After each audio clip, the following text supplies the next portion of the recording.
In a private residence on Upper Sing Street in Dublin, the son of George Carr and Lucinda Elizabeth Gurley Shaw arrived in the world on the 26th of July, 1856. But he might point puckishly to a second, equally momentous birthday, that of the unique adjective that denotes both definitive characteristics of Shaw's work, views, and ideas, and those disciples who embrace and celebrate them. Continuing in wide usage today, the word Shavian first appeared in print on the 2nd of November 1904, marking the full germination of Shaw's GBS persona, when the Times critic Arthur Bingham Walkley referred to Shaw's play John Bull's Other Island as a thoroughly Shavian farrago.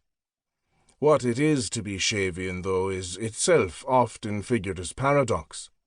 In 1944, the Saturday Review quipped that the only certainty about Shaw has always been that he will be different, the only predictable feature that he will be unpredictable. Yet there never was any mistaking the singular voice and style of GBS, and the task of this volume is to sketch in the contours of what constitutes Shavian. George Bernard Shaw, a very short introduction, provides an accessible foundation for those discovering Shaw's writing for the first time, on the page or on the stage, and provides a framework for further study and deepened appreciation. The sheer verbosity and scope of Shaw's writing can at times feel daunting. Indeed, there are few writers who are so prolific, so interdisciplinary, so audacious, and who lived so long. This book is not meant to substitute for the experience of reading or seeing productions of Shaw's plays, nor will it offer either detailed summaries of them or a thorough, extensive biography of their author. Rather, with many opportunities to encounter Shaw, in his own words, it will sketch the creative evolution of core themes and styles over his long career. While far from exhaustive on its subject, this volume offers an overview of Shaw's sensibility as a writer and public figure, so as to foster among readers and audience members greater confidence in joining the conversations he orchestrates. The book is organized into 7 chapters. The first, GBS, investigates Shaw's early years in Dublin, the forging of his professional roots in London, and the contriving of his impish, fearless public persona. The remaining 6 chapters are each titled with an adjective Shaw himself selected to organize and characterize the published versions of his plays. They each stand for linchpin Shavian elements that together are always simultaneously operative in Shaw's critical and dramaturgical practice.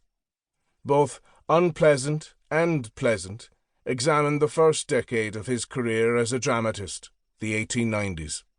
Puritan focuses upon Shaw's moulding of stage comedy at the dawning of the 20th century to dramatize the workings of his emerging religion.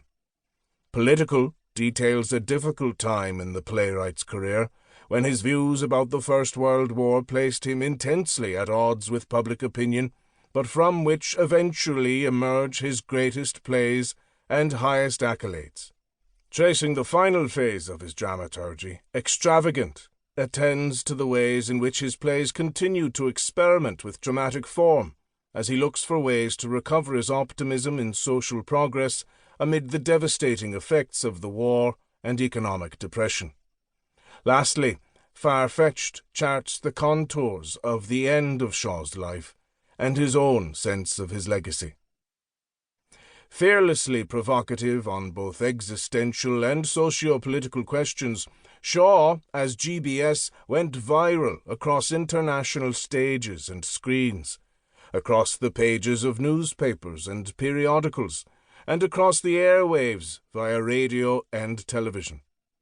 As such, his polemical style of activism anticipates that particular mode of witty iconoclasm emulated by cable news pundits and social media influencers in 21st century culture.